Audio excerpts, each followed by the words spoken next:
Apocalypse 12. Nous savons que nous sommes en train de préparer la rentrée.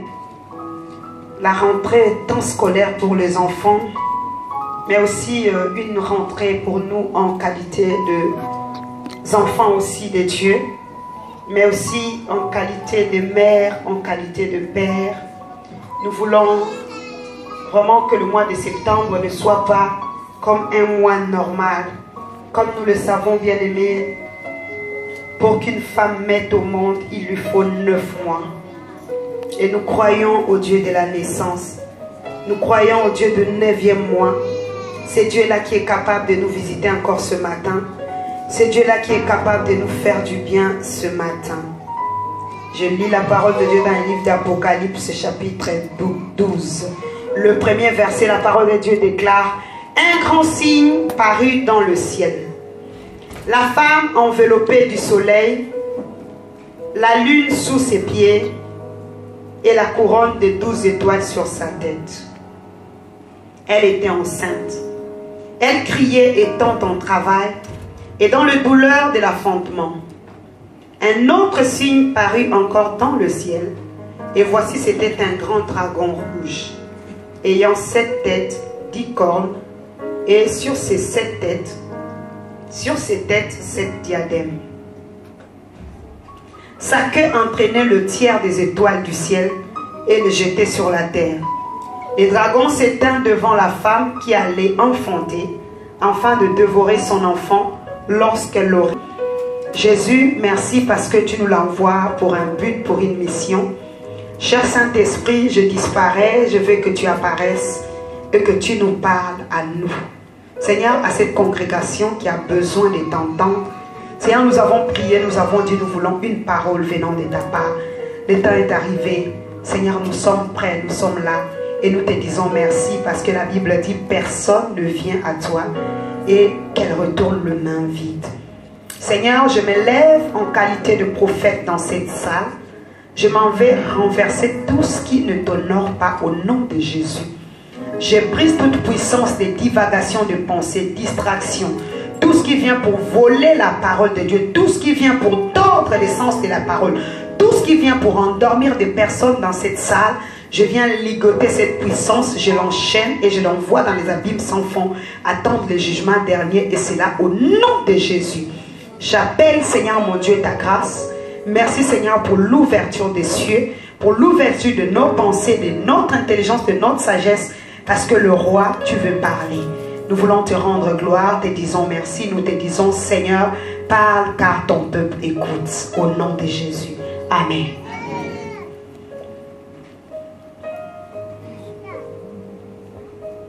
Bien-aimé, Apocalypse nous parle d'une histoire. C'est une histoire vraiment merveilleuse.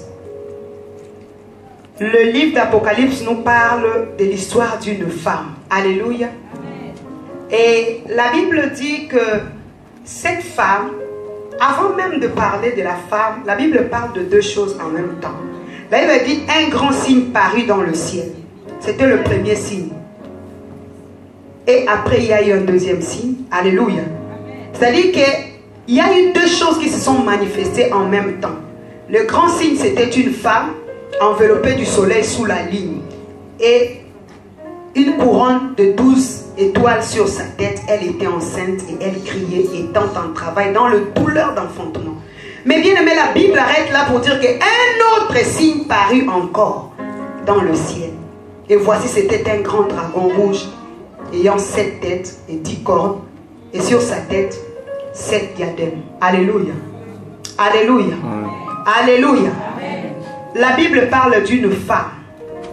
Et cette femme-là était enceinte. Elle était prête d'accoucher. Elle avait le douleur d'enfantement.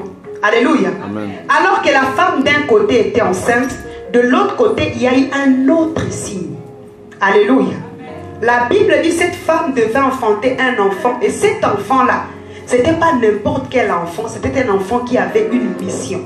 C'était un enfant qui avait été suscité par Dieu. C'était un enfant qui venait pour faire un grand travail. Alléluia. Alors que cet enfant, la femme est dans le douleur d'enfantement pour mettre au monde cet enfant.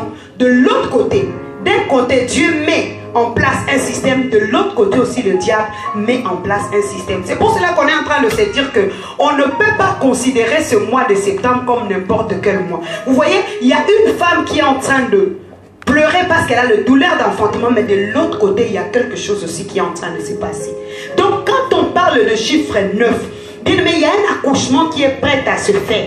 Il y a quelque chose que Dieu veut accomplir dans ta vie, dans ma vie. Il y a quelque chose que Dieu veut faire dans la vie d'un enfant. Alléluia. Dans la vie d'une église, dans la vie d'une famille. Alléluia. Parce que quand le cycle arrive dans 9, il faut qu'il y ait un accouchement. Depuis que nous avons commencé l'année en janvier, on est en septembre, forcément il faut qu'il y ait un accouchement. C'est un temps où Dieu a prévu de te faire du bien. Parce que depuis septembre, tu es en train de prier. Depuis janvier, tu es en train de prier. Dieu a prévu de te répondre. Quand on parle de l'accouchement, ça veut dire qu'on veut faire sortir quelque chose. On veut mettre au monde quelque chose. Alléluia. Alléluia. En quelque chose, c'est l'exaucement de tes prières. Mais bien aimé, il n'y a pas que Dieu. Il y a de l'autre côté un autre grand signe. Et l'autre signe, bien aimé, le diable le lève. Pas pour venir faire joli, pas pour te regarder, mais simplement pour combattre ce que Dieu veut faire avec toi. C'est pour cela que, bien aimé, quand on rentre dans le mois de septembre, ne vois pas ce mois comme n'importe quel mois. Tu dois te dire que je dois me préparer. Alléluia. Alléluia. Bien aimé, beaucoup de personnes, Dieu les a visitées. Mais bien aimé, ils n'ont pas saisi le temps ni la période de leur visitation. C'est pour ça que Jésus était en train de regarder Jérusalem. Il disait, Jérusalem, Jérusalem, si tu savais le temps où tu fus visité. Bien aimé, je ne veux pas que tu loupes le temps de ta visitation. Je ne veux pas que tu passes à côté de ce que Dieu veut faire avec toi. Vous voyez, bien aimé, nous vivons par rapport au temps. Mais la Bible appelle Dieu le maître des temps et le maître des circonstances. Ce que toi tu vas louper aujourd'hui, Dieu va le faire parce qu'il l'a promis. Mais il le fera peut-être 300 ans après dans la génération de tes enfants. Alléluia. Alléluia. Alléluia. Parce que Dieu n'est pas limité par rapport au temps et par rapport aux saisons. Bien aimé, le programme de Dieu pour toi est que le douleur que tu as là d'enfantement et que tu mettes au monde cet enfant-là. Et que ce que Dieu veut faire avec toi s'accomplisse. Mais bien aimé, le programme de Dieu est que cela ne s'accomplisse pas. C'est pour cela que la Bible dit, c'était un grand dragon rouge ayant 7 têtes et 10 cornes. Je ne vais pas vous faire peur, mais je vais vous conscientiser. Alléluia. Je vais nous conscientiser. On est des enfants de Dieu. Bien aimé, les choses que Dieu veut faire avec nous, c'est des choses que Dieu prévoit le faire, bien aimé, pour confondre l'ennemi, pour confondre le diable, pour montrer au monde que nous avons un Dieu. Donc ce n'est pas de petites choses. Alléluia. Mais l'ennemi ne veut pas que le monde voie que nous avons un grand Dieu. Automatiquement, il y a une guerre qui est lancée. Alléluia. La Bible dit, l'enfant qui devait naître, elle enfantait un fils qui doit paître toutes les nations avec une verge de fer. Et son enfant fit enlever vers Dieu, vers son trône, et la femme s'enfuit dans le désert où elle avait un lieu préparé par Dieu, afin qu'elle lui fût nourrie pendant 1260 jours. Alléluia. Alléluia. La Bible dit que l'enfant là est né quand même. Amen. Dans cette histoire. Mais juste après la naissance de l'enfant, alléluia, il y a eu des événements. La Bible dit, il y eut guerre. Dit, il y eut guerre. Alléluia. Dès que l'enfant est né, Dieu a pris soin de prendre l'enfant, d'aller le garder. Alléluia. Et la femme, alléluia, Dieu l'a gardée dans un lieu désert où Dieu lui-même avait préparé pour la femme. Mais maintenant, bien aimé, dans le ciel, il y a une guerre qui se déclenche. Alléluia. Alléluia. C'est pour cela que tu vas voir, Dieu t'a promis quelque chose. Dès que la chose se réalise, tellement de guerres qui se déclenchent, tu te dis, mais il fallait peut-être pas que je reçoive cette chose. Ce n'est pas possible. Je n'ai même pas le temps de vivre la joie de ce que Dieu m'a donné. À peine, il y a autre chose. Alléluia. La Bible dit, il y a guerre dans le ciel. Alléluia. Bien aimé, si le diable, sachant que Dieu est Dieu, il est le plus puissant, c'est lui qui l'a créé, le diable le sait, n'a pas craint de monter pour aller faire la guerre à son créateur. Ce n'est pas à toi et moi qui aura fait peur de faire la guerre. Alléluia. Ce n'est pas parce que nous prenons nos enfants à la main, nous les amenons à l'église, que le diable va avoir peur de leur faire la guerre. Alléluia. Il y a toujours une guerre parce que, bien aimé, nous avons une destinée prophétique avec Dieu. Il y a des choses que nous, dans notre génération, nous devons accomplir. Alléluia. Bien-aimé, c'est pour cela que nous sentons qu'il y a la guerre, il y a des agitations. Alléluia. Mais une chose est très importante, bien-aimé, quand tu es averti, alléluia, nous savons que notre guerre à nous, elle a déjà été gagnée. Amen, amen, amen. Alléluia. Amen. Parce que Jésus a remporté la bataille. Jésus a remporté la victoire. Bien-aimé, ici, le pasteur tout à l'heure a parlé, bien-aimé, de la mort de Jésus. Alléluia. Et du sang de Jésus. Alléluia. Bien-aimé, c'est une arme capable de nous donner la victoire par rapport à la guerre. Alléluia. Mais bien-aimé, l'histoire, notre histoire avec Dieu ne s'arrête pas à la mort, mais il y a aussi la résurrection. Alléluia. Alléluia. Tu dois comprendre que par la résurrection, Dieu t'a donné quelque chose. Par la résurrection, Dieu t'a donné le pouvoir. Par la résurrection, Dieu t'a donné la force d'écraser le diable. Alléluia. Alléluia. Parce que bien aimé, quand Jésus va ressusciter, la Bible dit qu'on avait mis des gardes devant la porte. Mais Jésus ressuscite, bien aimé, malgré les gardes qui étaient devant la porte, Jésus a été ressuscité. Alléluia. Et la Bible dit, on a payé même de soldats qui gardaient la tombe de Jésus pour dire que dites qu'il n'est pas ressuscité, mais ses disciples sont venus le voler. Alléluia. Mais après Jésus a commencé à apparaître, les gens le voyaient. Mais ces mêmes personnes qui ont arrêté Jésus, est-ce qu'ils n'étaient pas capables de se lever pour l'arrêter une deuxième fois? Ils pouvaient le faire. Alléluia. Mais s'ils n'ont pas fait, parce que la résurrection c'est une autre dimension. Alléluia. Alléluia. Bien aimé, il y a l'évangile de la mort, mais il y a aussi l'évangile de la résurrection. Bien aimé, la résurrection, quand Dieu te parle de la résurrection, cela veut dire que Dieu t'appelle à prospérer devant tes ennemis. Alléluia. Dieu ne fera pas que tes ennemis ne puissent plus t'attaquer. Ils vont t'attaquer. Quand ils t'attaquaient hier, tu pleurais. Maintenant, ils t'attaquent, tu ne pleures pas, mais tu prospères devant leurs yeux. Alléluia. C'est ça la résurrection. Alléluia. C'est pour cela que, bien aimé, quand nous rentrons dans de pareils moments, bien aimés, nous devons comprendre une chose, que déjà dans notre tête, nous devons marcher comme des gens qui ont reçu la puissance de la résurrection, parce que le Maître est ressuscité. Alléluia. Parce que souvent nous passons trop de temps à regarder à ce que le diable fait.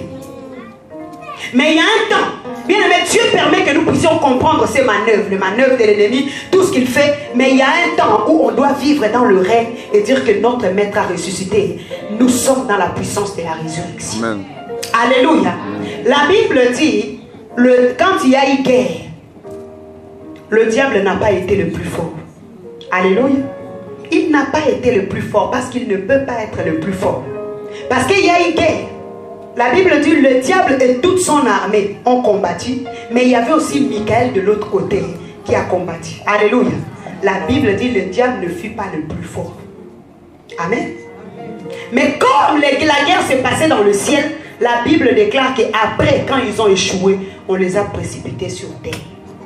C'est pour cela que la Bible dit malheur à la terre.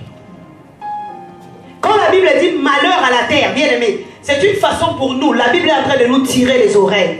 Que ne mangez pas, ne vivez pas sur terre. Cette terre, ne marchez pas comme si tout va bien. Parce que vous savez quelqu'un, vous savez une puissance qui est descendue contre vous. Alléluia. Mais la Bible précise une chose. La Bible dit, le diable est descendu avec une forte colère pour faire la guerre. À qui? À qui? À la femme. Alléluia. Alléluia. Faire la guerre à la femme, alléluia, et à toute sa postérité. Là, bien aimé, nous, nos enfants, alléluia, le diable est là pour nous faire la guerre. Et la Bible dit, à tous ceux qui veulent garder le commandement, c'est-à-dire que ceux